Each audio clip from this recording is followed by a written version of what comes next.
Huwag nang maghugas ng kamay para maging malinis. What? Huwag na ring manisipan ng iba pag may problema. Ang mga bagay na to ay isa sa mga balakid sa ating pag-unlad, mapapersonal man or sa negosyo. Samahan niyo ako sa video na to at ating pag-usapan at hanapin natin ang solusyon para dito. Magandang araw sa inyo dyan. Ako po si Jan De Lucero po, isang entrepreneur at nasa mga 2 dekada na ring nagbebenta-benta ng kung ano-ano at nagne-negosyo. At bago natin simulan, ay kwento ko muna sa inyo ang isa sa mga di ko malilimutang pangyayari about sa topic na ito. Ito po yung panahong natigil na po ako sa aking pag-aaral sa college. So ayun nga, natigil sa pag-aaral, kaya naghahanap na ng mapagkakakitaan or mapagtatrabahuan. Habang naghahanap pa po ako ng mapapasukang trabaho, ay tumutulong-tulong muna ako kay Airpat. Wow! Ang Airpat ko po ay isang welder. May maliit po kaming welding shop sa baba ng bahay namin. Kaya doon po ako natulong. Si Airpat po, walang boss. Kontrolado niya yung oras niya. Siya may-ari ng welding shop, di ba? At sa panahong yon, si Airpat ko na po, yung boss ko na rin. So, naging helper ako ng papa ko sa mga panahong yon habang naghahanap po ako ng trabaho. Naghahanap pa po ako ng iba pang mapapasukan dahil nakikita ko po doon sa shop namin, minsan okay, minsan hindi. Ganon din talaga siguro sa negosyo, di ba? Yung ups and downs. May mga panahon kasing may mga projects, maraming projects, kaya nangangailangan ng mga ilang helpers si Airpat. Meron ding mga panahon na wala ding proyekto, walang trabaho, walang pumapasok na pera, walang income. At syempre, kapag andun ako, edi madadamay din ako. Pag walang trabaho or walang proyekto, edi si Airpat, wala nang pumapasok na pera, pati ako din. Parang wala na ring income na makukuha. Kaya sa isip-isip ko, maghahanap talaga ako ng ibang trabaho na hindi doon sa mismong shop namin. At swakto, sa paghahanap ko ng trabaho ay napunta ako sa isang industriya na talagang wala akong kamalay-malay. Ang tinatawag nating multi-level marketing or in short, networking.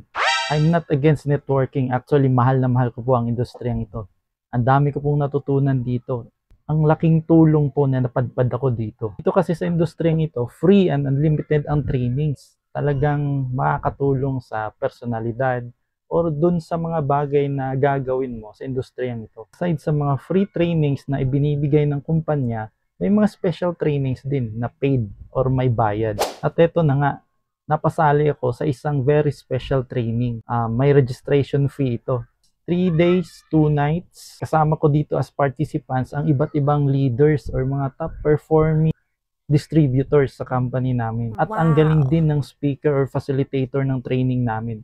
Actually, kilalang kilala siya sa buong Pinas. At heto na nga, nag-umpisa na ang day 1 ng training namin. Talagang napakalupit nun kasi day 1 pa lang, sulit na. May lectures, may activities, may mga challenges. Dito na nga yung isa sa mga di ko malilimutang pangyayari sa buhay ko na talagang nagturo ng leksyon sa akin.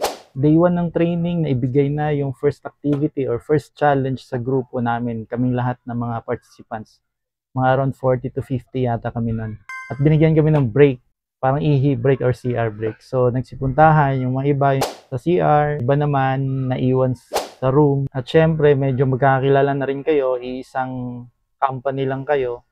So, may medyo konting asaran, biruan, habang nasa ihi break or CR break na binigay. Ang talagang di ko malimutan nun ay habang nagbibiruan kami, nagtatawanan dun sa CR, at habang umiihi ako, tinutulak-tulak itong bandang puwitan ko. Kaya talagang, di ba, tumatawa ka na at nahihirapan ka pa sa pag-ihi. Pati yung iba, ganun na rin yung trip habang nakasunod sa pila. Kaya talagang tawanan kami at ang saya namin doon sa CR ng lalaki. Kaya ito na, nakabalik na ang lahat sa room or sa function hall. Yung sarap ng tawanan at saya namin doon sa CR, pagbalik namin sa function hall, ay napalitan ng lungkot at katahimikan. Nawala pala sa isip namin na ang first task namin or challenge namin sa training na yon ay yung CR break na dapat makabalik kami ng 3 or 5 minutes dun sa hall na dahil sa asara namin at tawanan lumagpas kami sa ibinigay na time slot. Kaya yun, day 1 pa lang, kakaumpisa pa lang ay nagisa na kami lahat.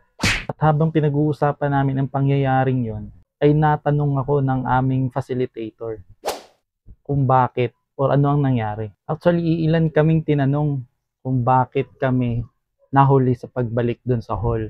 May kanya-kanyang dahilan, may kanya-kanyang rason na binigay. At nung ako na yung tinanong, ang isa lang sa nasagot ko ay eto. Hindi ko na masyadong maalala yung exact words sa sagot ko. Pero ang punto ko nun sa sagot ko ay, sir, ito kasi kasama ko. Habang umiihi ako, tinutulak-tulak yung puwetan ko. Kaya mas lalong natagalan yung pag-ihi namin dun. Mga ganong rason. And boom! Blaming others, di ba? Hugas kamay, di ba? At dun, sa moment na yon, yung gisang-gisa na kaming lahat, pero sa puntong yon, nararamdaman ko nang nakatutok na pala sa akin yung pagpiprito. What? Talagang sa akin na nabuhos ang lahat. Talagang gisang-gisa at pritong-pirito ako nun. Well done. Talagang sarap ng feeling nun.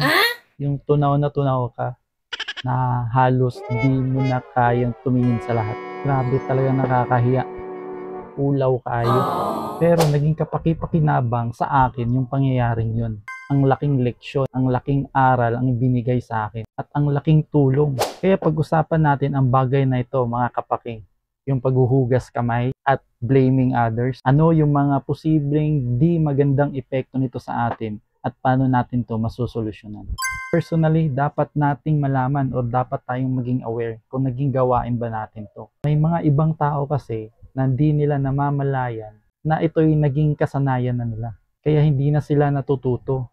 Patuloy nila itong inuulit-ulit itong gawain to. Wala nang responsibility. At kapag mahilig kang maghugas ng kamay or at manisi sa iba, ay mawawalan ka ng magandang relasyon sa iyong mga kagrupo, kasamahan sa trabaho at sa ibang tao. Posibleng hindi ka na pagkatiwalaan at lalabas para sa ibang tao na hindi ka tapat. Hindi mo inaako yung responsibilidad at sinisisi mo pa sa iba. At kapag nakasanayan mo na ang maghugas ng kamay para lang maging malinis, manisi ng iba o yung blaming others, ay nagiging negative ka. Dahil madalas, hindi ka na makakakita or nakakakita ng solusyon. Makakasanayan mong hindi na maghanap ng solusyon dahil ang hahanapin mo ay yung mga dahilan, excuses, or yung mga ibang tao na pwede mong sisihin. At kalaunan ay magbibigay ito sa iyo ng stress at pagkakaroon ng anxiety dahil hindi mo na matutugunan ang tunay na problema. Hindi ka na solution driven. Ang hahanapin mo na nga or hinahanap mo na ay yung ibang bagay o ibang tao na pwede mong masisi. Kaya nga balakid talaga ito sa pag-unlad. Ang paghuhugas ng kamay para lang may malinis at paninisi sa iba o yung blaming others. At ang recommended solution na natutunan ko dun sa training kung saan nagisa ako, self-accountability. Magkaroon ka ng responsibilidad na akuin din yung dahilan ng problema or pangyayari. Wow. Tulad dun sa training namin, naghugas kamay ako, di ba? Nanisi ng ibang tao. Pero di ko naisip, later na-realize ko, di ko naisip na pati ako may kasalanan din pala. Pati ako hindi aware na may oras kaming hinahabol. Imbis na akuin ko, sisihin yung sarili ko, ay sinisi ko pa sa iba. Dapat nating makasanayan ang pagkakaroon ng self-accountability para maiwasan natin ang paghuhugas ng kamay para lang maging malinis at paninisi sa iba o yung blaming others. Malaking tulong to kasi magkakaroon ka ng paggalang sa iyong sarili at mas malaking pagkakataon sa pag-unlad sa personalidad o sa negosyo. Pag nakasanayan natin ang pagiging self-accountable, ay mafe-feel o mararamdaman ng mga kasama natin ang pagiging tapat.